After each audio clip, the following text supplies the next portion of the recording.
बालक हनुमान बड़े ही चंचल और नटखट थे।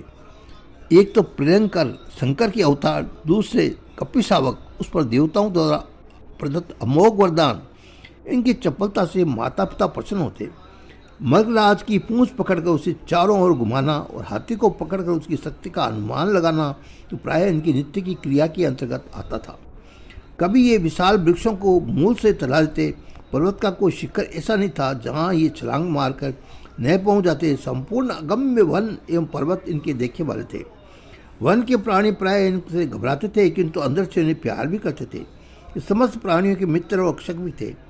कोई सबल किसी दुर्बल को कष्ट है, ये हनुमान जी को सह नहीं। ये एक वृक्ष की चोटी से दूसरे वृक्ष की चोटी पर कूदते हुए योजनाओं दूर निकल जाते। इनके भार से यदि किसी वृक्ष की डाली के टूटने की आशंका होती तो ये हल्के हो जाते। वरदान जनित शक्ति के संपन्न हनुमान जी तपस्वी ऋषियों के आश्रम में चले जाते और वहाँ कुछ न कुछ ऐसी चपलता कर बैठते जिससे ऋषियों को क्लेश पहुँचता। एक ऋषि आसन दूसरे ऋषि का आसन के स्वयं रख देते, किसी का मृग चर्म ओढ़कर पेड़ों पर कूदते या किसी को वृक्ष पर टांग देते, किसी के कमंडल का जल उड़ देते, किसी का कमंडल पलटकर फोड़ देते और उसमें जल बहा देते थे।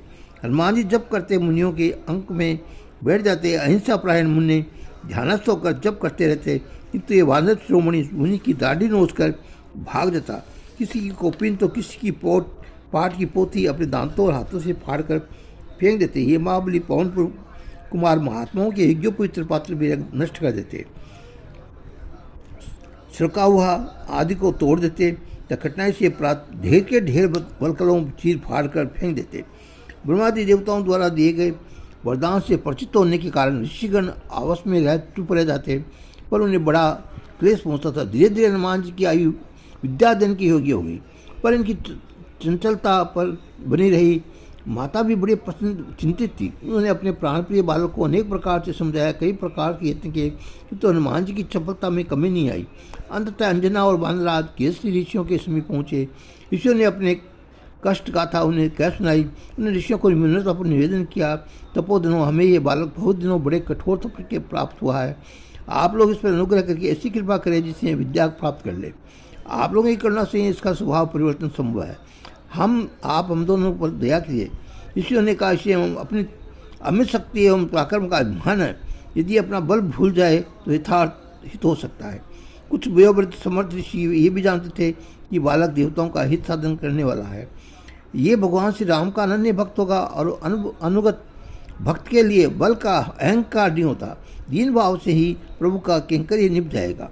इस कारण भृगु एवं अंगीकार के वंश में उत्पन्न हुए ऋषियों ने हनुमान जी को साप दे दिया, वानरवीर, तुम जिस बालक पर आश्रय लेकर हमें सता रहे हो उसे हमारे साप से मोहित होकर दीर्घ काल तक भूले रहोगे। तुम्हें अपने बल का पता भी नहीं चलेगा। जब कोई तुम्हें तुम्हारी कीर्ति का संबंध लाएगा तुम्हें तुम्हारा बल बढ़ेगा।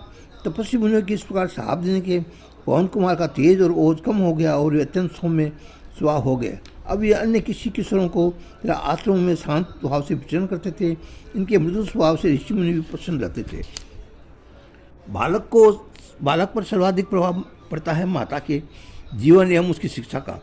आदर्श माता अपने पुत्र को श्रेष्ठ एवं आदर्श बना देती है। पुराण इतिहास में ऐसे उदाहरण भरे पड़े हैं। हनुमान जी की माता अंजना देवी परम सदाचारिणी, तपस्विनी एवं सद्गुण संपन्न आदर्श माता थी। उन्होंने अपने लालन को प्राप्त करने के लिए जितनी तत्परता से कठोर तप शरण किया था, उसी तपस्या से अपनी प्राण प्रिय बालक का जीवन निर्माण करने के लिए सजग हो सावधान रहती थी। यह हनुमान जी के वीरतापूर्ण कार्य देखकर मन ही मन मुदित होती और उन्हें प्रोत्साहन देती थी।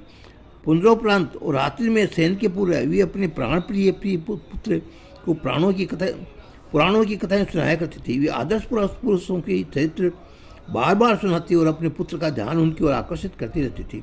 ये महापुरुषों के चरित्र सुनाती और उन्हें पुनः पुनः अपने लाल से पूछती और उनका लाल उसे क्या सीखना था। सर्वज्ञ और सर्वयंत एवं शिव से गोपनीय क्या था। तो लीला में कभी कोई हनुमान जी अनजान बनकर ठीक उत्तर न देते तो माता उसे पुनः सुनाकर कंठस्थ करा देती। करुणा वर्णालय के अवतारों की समस्त कथाएं हनुमान जी की जीव पर थी। उन श्रेष्ठ कथाओं को वे अपने समवयस्क कपि किशोरों को अत्यंत प्रेम और उत्साहपूर्वक सुनाया करते थे। माता अंजना जब भगवान श्री राम के अवतार की कथा प्रारंभ करती तब बालक हनुमान का सारा ध्यान उक्त कथा में केंद्रित हो जाता। निंद्रा उसके समीप नहीं आती थी।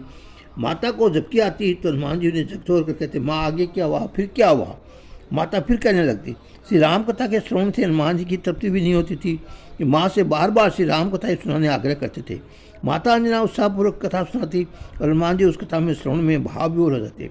उनके नेत्रों में अश्रु भराते, अंग फटकने लगते हुए सोचते, यदि मैं भी वही हनुमान होता। कथा सुनते सुनते माता अंजना पूछ बैठती, बेटा तू भी तो वैसा ही हनुमान बनेगा। हाँ माँ, अवश्य मैं वही हनुमान बनूंगा। हनुमान जी उत्तर देते, पर श्याम और रावण कहाँ हैं? यदि रावण ने जननी सीता की और दृष्टिपात किया मैं उसे पीस कर दूंगा। माता अंजना कहती, बेटा तू भी तो वही हनुमान हो जा। जब भी लंका में एक रावण राज्य करता है और अयोध्या देश दशरथ के पुत्र में श्री राम का अवतार भी हो चुका है, तो जल्दी ही बड़ा हो जा। श्री राम की सहायता करने के लिए बल और पुरुष की आवश्यकता है, तो यथाशीघ्र बलवान और पराक्रमी हो जा। माँ, मुझमें शक्ति की कमी कहाँ है?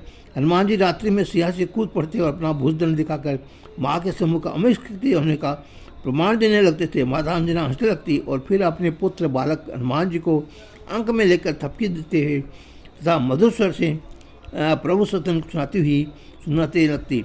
हनुमान जी माता अंजना के वक्ष में कोई में चिपक कर सुखपूर्वक सो जाते। सहज अनुराग से हनुमान जी बार बार श्री राम कथा श्रवण करते। बार बार श्री राम कथा के श्रवण करने से बार बार भगवान श्री राम स्मरण और चिंतन करते। फलतः उनका श्री राम स्मरण कर उत्तरोत्तर गाढ़ा होता जाता।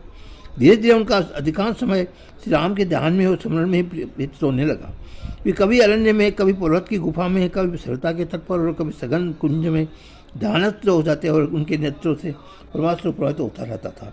इस प्रकार ध्यान की तन्मयता के कारण उन्हें क्षुधा और तृषा भी ज्ञान नहीं हो जाता था। माता अंजना मध्याह्न और सायंकाल अपने हृदय खंड हनुमान जी को ढूंढने निकलती। वे जानती थी मेरा पुत्र कहाँ होगा। वे वन पर्वत सीता निर्जन और एवं अरण्य में घूम घूम कर हनुमान जी को ढूंढ कर लाती। तब कहीं माता के आग्रह से उसके मुँह में ग्रास पहुँचता और ये क्रम प्रतिदिन रखने लगता। हनुमान जी अपने आराध्य के प्रेम में इतने तल्लीन हो लगे रहते थे कि उन्हें अपने शरीर की शुद्ध भी कम रहती। उनके मुँह से राम राम, केवल राम राम का ही जप होता रहता था। आगे हनुमान जी की कथा सुनाओ, तब तक के लिए बोल बजरंग बली की।